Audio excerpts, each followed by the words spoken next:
Dre all day. You're now tuned into the show where you learn the discipline to show up day after day to do the work, the confidence to put yourself out there boldly and authentically, and the mental toughness to continue showing up, doing the work, putting yourself out there even when the success you're expected to achieve is yet to be achieved. And on top of all this, you get a huge dose of personal initiative. That's the go-getter energy that moves anyone and everyone out there to go make things happen instead of waiting for things to happen. And we put all this together in one bundle, one package, one mindset, one method, one philosophy, one book, one show. This masterclass right here that is called Work on Your Game. My name is Dre Baldwin, also known as Dre All Day, and welcome to the show. And today's topic is how to stop being underrated. If you don't want to be underrated anymore in life, if you don't want to be overlooked, if you don't want to be the person that you feel like you are the amount of attention or response or whatever, I don't even know what you want to call it, is just not anywhere close to what you actually feel you deserve or what you're actually worth. Let's talk about how we fix that. Let's get a definition first of all of being definition of underrated is underestimate the extent, value, or importance of.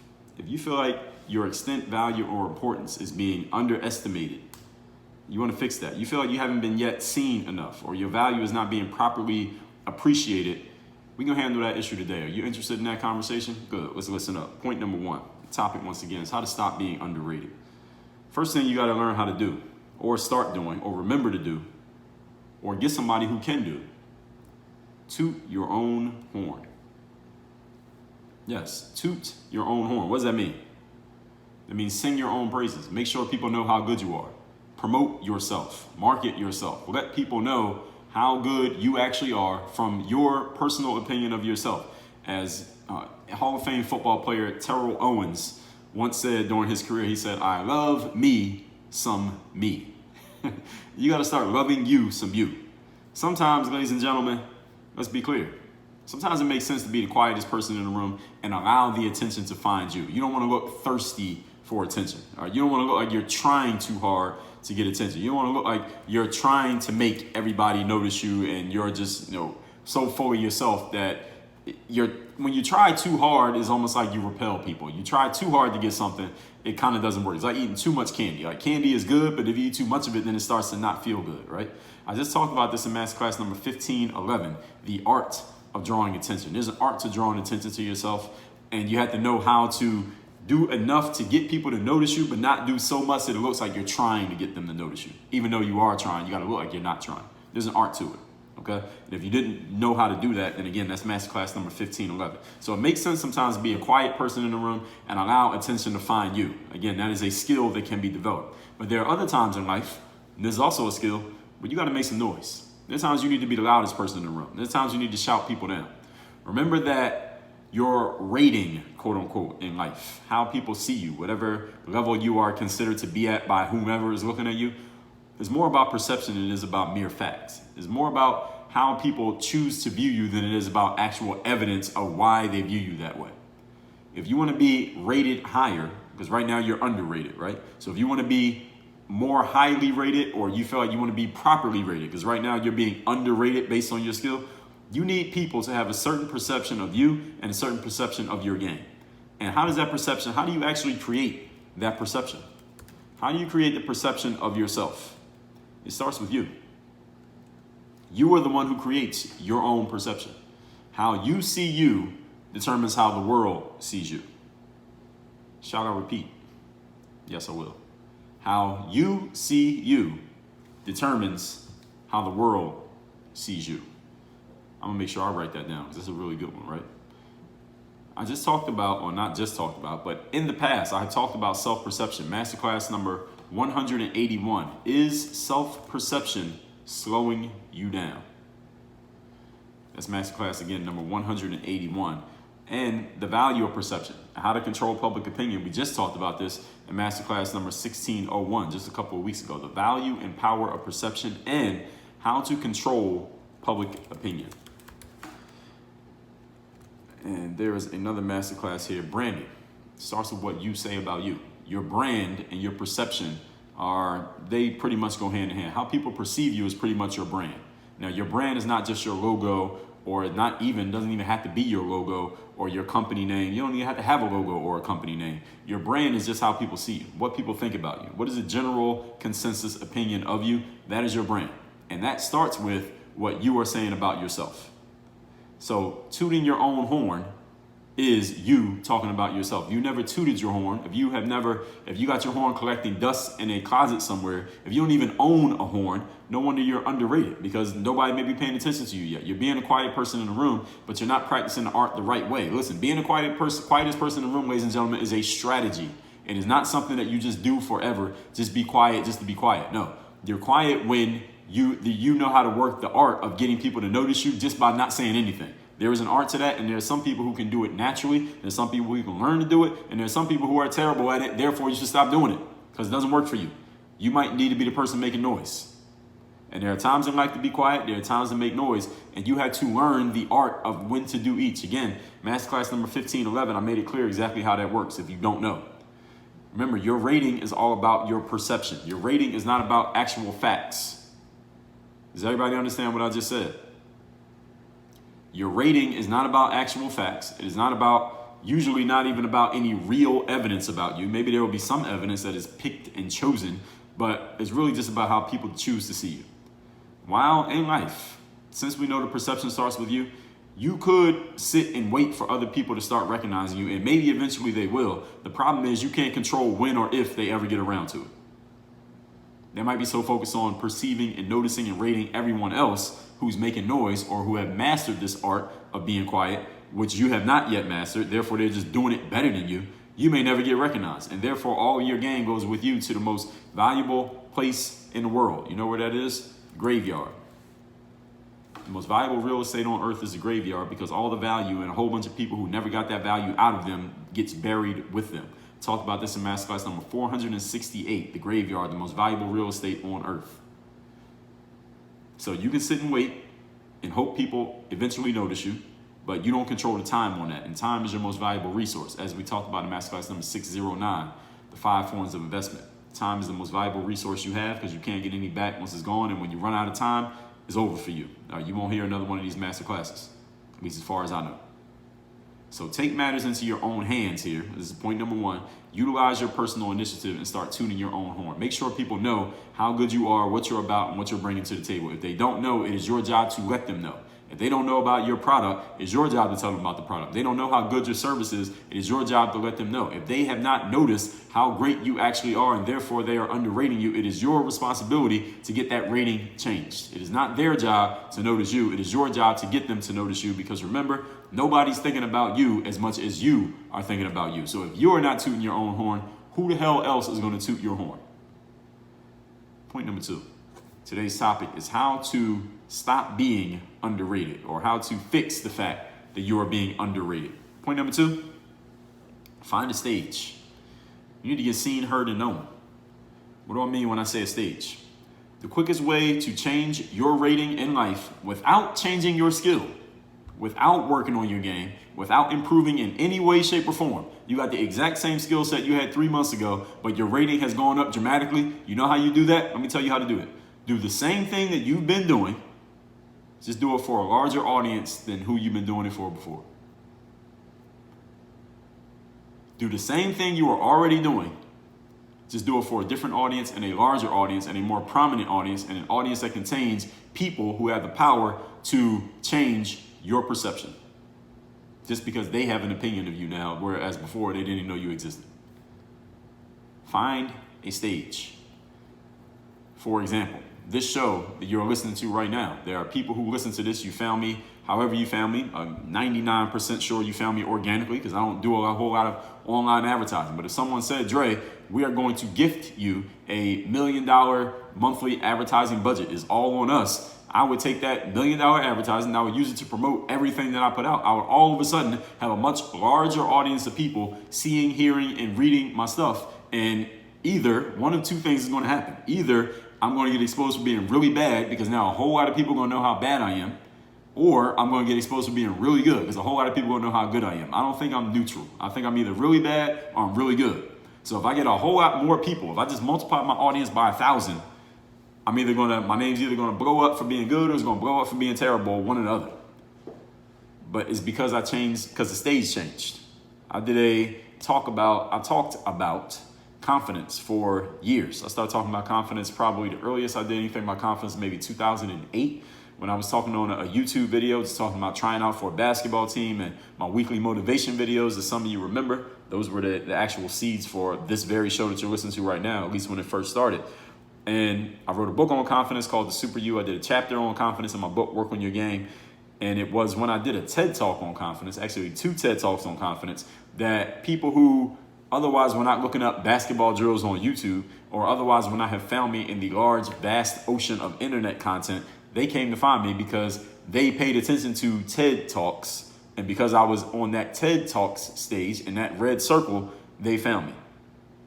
Now they're in my audience right now. Some of you right now listen to me. You found me through a TED Talk, or you heard me on somebody else's show. What is that? That is another stage. Or you saw me at some type of event that I was speaking at. What is that? That is a stage. So a stage just means getting yourself in front of different audiences that contain people who, when they see, hear, and experience you, they will see that you're good as you believe you are, and that will help raise your status. The more people who know that you're good or believe that you're good, the higher your status becomes. And when you get some influential people who just off their word alone can change the perception of you, that's when your rating starts going up geometrically, exponentially.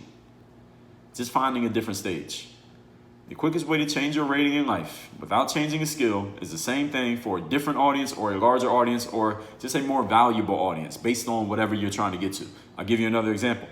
I started playing basketball at the age of 14, made my high school team as a senior, didn't really do nothing. I didn't really have anything. I hadn't proven anything on any court anywhere in the world up until the age of 18. Then I went to college. I started to get better. My confidence improved. My skills improved. My body got in better shape. I was more athletic. I just could do more things on the basketball court. Graduated college, came out of a D3. Not many players from D3 even think about going pro, let alone do they actually go pro. I didn't know what I was going to do to make it happen, but I had an idea.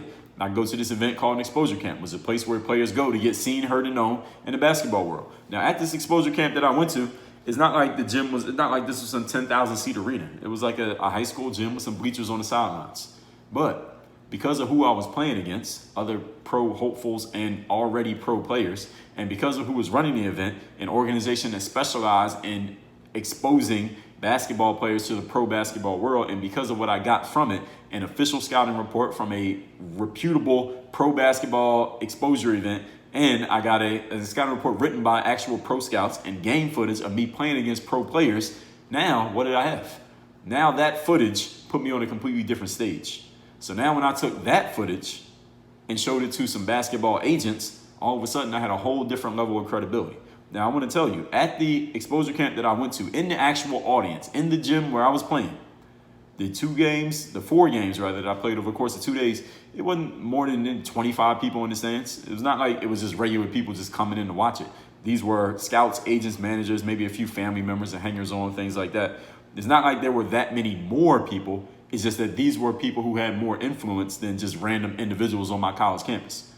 So my stage changed. And when my stage changed, because I had game, let me be clear, don't leave that part out. Because I had game and I delivered, all of a sudden my status changed. This is how I went from I wasn't even an underrated basketball player. I was a not rated basketball player. I was an unknown player. All right? There was no rating on Dre Baldwin. Somebody said, what's Dre Baldwin's rating for pro basketball? Somebody would have said, who?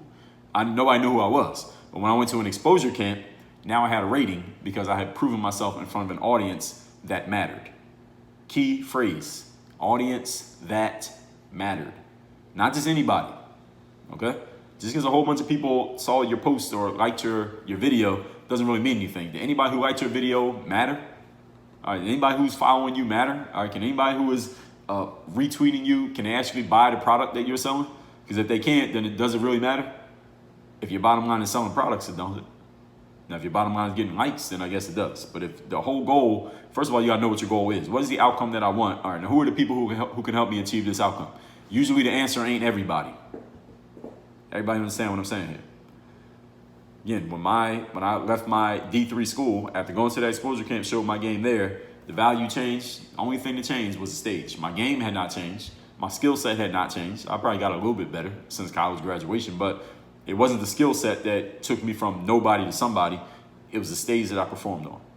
When you change the stage you perform on, the right person sees you or the right people see you, everything else changes right after that. Point number 3.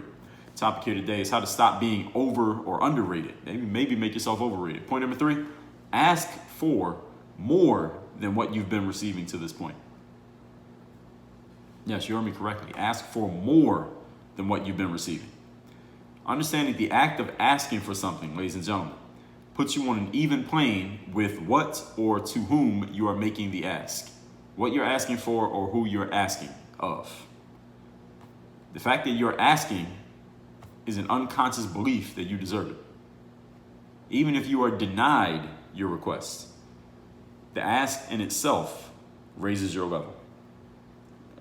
Here's an example. Christopher Columbus, who is for many years was credited with quote unquote discovering America. These days people have gotten a little bit more information. For the most part, people don't really give him that credit anymore. There's still a Columbus Day holiday, but I'm pretty sure actually by the time you hear this, Columbus Day may have already occurred or maybe very close to occurring.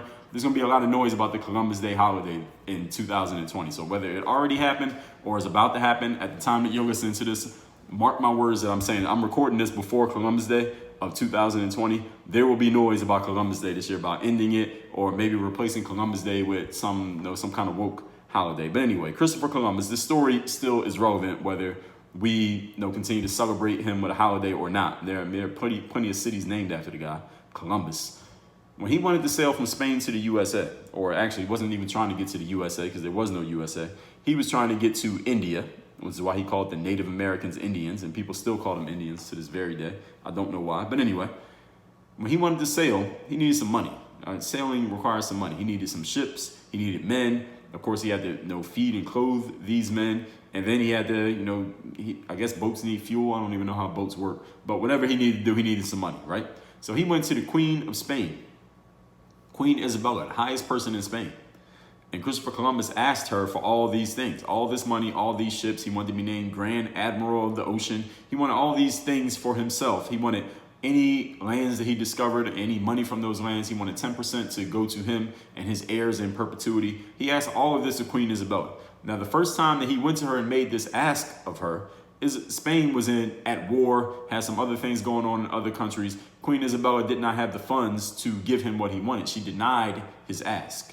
I don't know if she told him why, but she denied his ask. But the thing is, she took him seriously. She looked at him like somebody who really was worthy of what he was asking for. It was just other reasons, other circumstances that put her in a position to not be able to help him out. But then a year later, when he came back and made the same ask again, this time she said yes. And she gave him all the things that he asked for, except that 10% of all monies to go to him and his family's, his heirs forever. Because if had that actually been granted, Columbus would his family would probably be the richest family in the history of the planet. Everything else he got. She gave him all of it. Now, what does this have to do with this third point? Christopher Columbus asked for a lot more than he was actually worth at the time. Christopher Columbus was not from the aristocracy, all right? He was not the son of any type of royalty. And back in those days, you had to be kin to somebody to talk to somebody who was somebody. The only way Christopher Columbus was able to even get into the room with Isabella and rub shoulders with the aristocracy in Spain, even though he wasn't even from Spain, was because Christopher Columbus changed his life story when he got to Spain. All right, wherever he came from, I think he came from, might have been Portugal. I don't remember the exact country. But he was the son of a merchant like a guy who sells stuff in the streets. Like think of somebody who has a kiosk at the mall. All right, that's who his father was, Christopher Columbus. And back then, again, who your father and mother were mattered a whole lot to how far you were capable of going. Christopher Columbus was destined to be just a regular peasant in the streets. But when he came to Spain, he changed his story and told people that he was from some type of aristocracy in other countries. Nobody did any background check on him. Nobody checked on his Facebook page. And they just accepted his story as how he presented himself. And because he presented himself in a certain way, Queen Isabella accepted that presentation. I've told y'all this 100 times here on this show. People accept whatever you present yourself as. And when he made that ask, he put himself on the same level as Queen Isabella. He went to the queen and asked her for all these things as if he was worthy of them. And she accepted that ask as legitimate. And then she ended up granting it, and then he ended up following through on it. And now here we are, 500 years later, talking about Christopher Columbus. How many other people lived in 1400s that we talk about still? The ask legitimizes you, ladies and gentlemen. Somebody asks you what's your price for whatever it is you're offering. Many of us make the mistake of asking for too little and actually getting it. And the amount that you ask for, a lot of people think, well, I shouldn't ask for too much because then they might say no because I asked for more than they actually have. But paradoxically, if you ask for too little when somebody asks you to state your price, oftentimes people are looking at your price to gauge how seriously they should take you. So if they're expecting to spend $1,000 and you ask for 200 because you don't want to ask for too much, they may think that you are not even worthy of anything because you're only asking for 200. I don't want a $200 person. I want a $1,000 person. This person only asked for 200. They're probably garbage. They probably ain't shit. Let me go find somebody who asked for 2,000 and I'll negotiate them down to 1,000. So sometimes you may be outthinking yourself and undervaluing yourself, thusly causing yourself to be underrated because of you, because of your own perception and your mistakes, not because of them, it's because of you. The ask legitimizes or delegitimizes you, ladies and gentlemen. Please keep this in mind. In life, you get what you expect and what you accept. Again, in life, you get what you expect and what you accept. When you start expecting more, you will start getting it. As long as you don't continue to accept things that you don't want. Let me say that again. When you raise your expectations in life, you will start getting those raised expectations as long as you maintain the raised expectations. The challenge with raising and maintaining those expectations is that sometimes somebody's going to say no. And then because of our ingrained fear as human beings, we often reduce ourselves and go back to where we came from because we don't want to miss out again. If you can fight against that ingrained desire as human beings to retreat back into your shell and go back to where you were. So let's say you were making 200 per gig, you start asking for 1,000 per gig. You will start getting $1,000 per gig as long as you keep asking for 1,000, as long as you can actually deliver on 1,000. But the challenge is the one time when somebody says no to your 1,000, or the first time you try it and somebody says no to your 1,000, you're like, damn it, I could have made $200 had I just stuck to 200. That right there, that tendency is what sends most people back to 200 and keeps them there for the rest of their damn lives. If you want to stay out of that hole, you ask for 1,000, you keep asking for 1,000, even when they say no. Listen, you could take 4 people saying no to 1,000. If the 5th person says yes, guess how much money you made? Do the math. 5 people saying yes to 200 is the same as 1 person saying yes to 1,000. You didn't lose anything. And you only had to do work for 1 person instead of doing work for 5 people. And you're not competing with the $200 people anymore. Now you're competing with the $1,000 people. And I guarantee you there are a lot less of them at the $1,000 level than it is the $200 level. So you have less competition. You have to do less work. You're making more money. You're more highly rated and your perception is higher. This is a win-win-win-win situation. Most people aren't willing to do it because of their self-perception. As long as you don't keep accepting things that you don't want, you will start getting the things that you do want. This is how you raise your rating. This is how you stop being underrated in life. And let me give you one last key point here, ladies and gentlemen. You can start doing all this today. Notice there's nothing I said here that is you need to do anything technically mechanical. I mean, you do have to execute on these things, but this is a mentality. It's more of a mentality than anything else. When you change your mentality, all these points that I'm giving you here, the way you toot your horn, the way you find a stage, how you ask for more, you can change that in your mind right now as you're listening to me, before you get out of the car, before you finish your workout, before you finish your morning walk. What's stopping you? Yeah, you. Let's recap today's points. It's how to stop being underrated. Definition of underrated is to underestimate the extent, value, or importance of. So you feel like you are not being seen, heard, or known enough, your value is not being properly appreciated, here's how you fix it. Number 1, toot your own horn. Sometimes it makes sense to be the quietest person in the room and let the attention find you. Other times, you got to be the one making the noise. Now, remember that rating is about perception more than it is about actual facts, ladies and gentlemen. Facts do not matter. Point number 2, find a stage. Quickest way to change your rating in life without changing skill is do the same thing you've been doing for a larger, different, or better audience. All that's going to change is who saw you. You got the same skill you had before. Now your rating is higher simply because you got seen by somebody with a little bit more clout and a little bit more say-so than the people you were performing for before. Just like me. I played at a D3 school. A whole bunch of people saw me play. None of them had any clout to get me into pro basketball. When I did the same moves, the same dunks, the same skills for some people who had some clout in the pro basketball world, all of a sudden I went from a D3 nobody walk-on to a professional basketball player. My whole status changed. My rating changed. Not because my skill changed, but because the stage that I was performing on changed. Point number 3, ask for more than what you've been receiving. The act of asking for something puts you on an even plane with who you are asking and what you are asking for. Christopher Columbus was a son of a merchant, a pretty much nobody, peasant level individual. He came to Spain, changed his life story, presented himself as somebody different, got all the way to the Queen Isabella of Spain, the highest ranking person in the country, and asked for the world, and she gave it to him. Why? Not because he was worthy of it, not because of evidence, not because of facts, because of his presentation, because of his self-perception, and because he asked for a whole lot and he said it as if he meant it. That's why he was taken seriously. What's stopping you from doing the exact same thing? Absolutely nothing. The ask, ladies and gentlemen, legitimizes you. In life, you get what you expect and what you accept. When you start expecting more and accepting more, you will get it as long as you do not revert to expecting and accepting less as you were before. Work on your game. Dre, all